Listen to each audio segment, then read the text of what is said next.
இருக்கக்கூடிய இந்த விவசாயத்தை முன்னெடுத்து அடுத்த தலைமுறை பிள்ளைகளுக்கு அது அறிவு சார்ந்த கருத்துக்களை கொண்டு சேர்த்து கொண்டிருக்கக்கூடிய தம்பி கார்த்தியை இந்த சமுதாயத்திற்கு ஒரே படத்தின் மூலமாக ஒரு சகாப்தத்தை உருவாக்கி கொடுத்த இறைவனின் செல்லப்பிள்ளை அன்பு சகோதரர் நல்ல ஆத்மாவுக்கு சொந்தக்காரர் தம்பி அமீர் அவர்கள் இங்கே வந்து நினைத்து பெரும் மகிழ்ச்சி கொள்கிறேன். காரணம், என் மகன் உமாபதியினுடைய உடன் பிறந்த தம்பி போல தம்பி சரண் ஒரு மாய வட சென்னை, ஒரு மாயவிளை.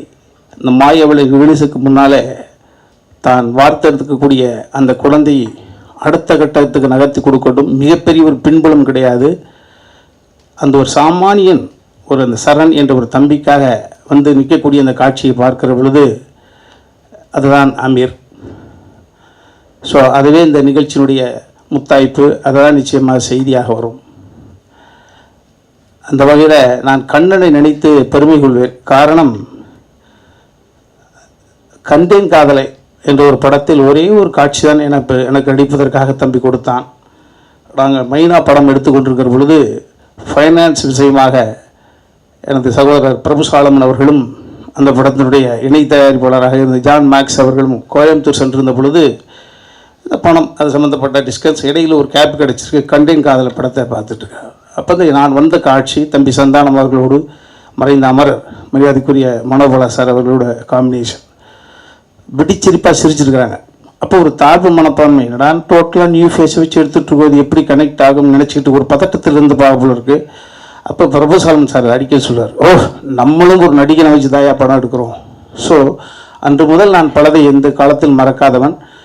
தம்பி கண்ணனை பார்க்கும் நேரமெல்லாம் அது எனக்கு.